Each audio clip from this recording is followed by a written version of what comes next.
Magandang hapon mga idol. Nakapag-splice lang dito ng 3 kulong.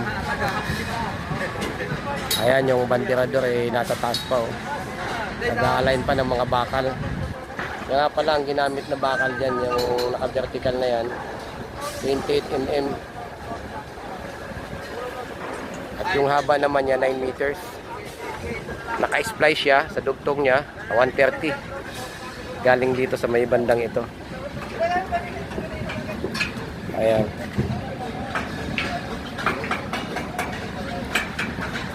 At nakaangat naman siya sa flooring ng 80. Galing sa baba. Ayun yung barwa niya. Ayan sa nakikita nyo na yan. Bali yung design ng bakal nito, bar 1 bar 2 lang mga idol. Kaya lang masyadong mahaba yung ano niya, staggered niya. Pero ang pagitan niya ay 5 meters yata. O abot ng 5 meters. At yung outer niya, ang ginamit dito ay 16. Ayan, outer na yan. May inner tie siya. At meron ding clamp. Inner ties ulit. Ganon din dito sa kabila.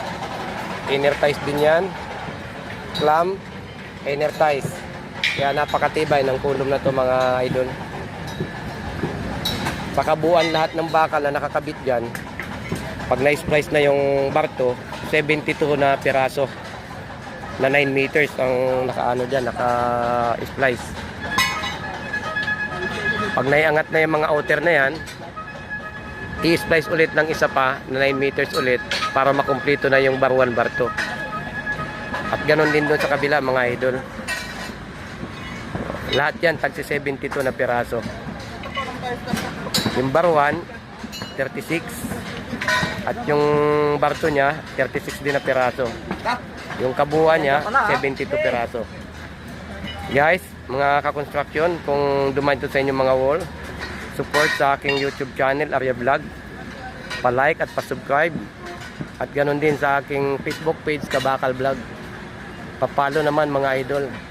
Maraming salamat at God bless sa ating lahat. At muli, magandang hapon.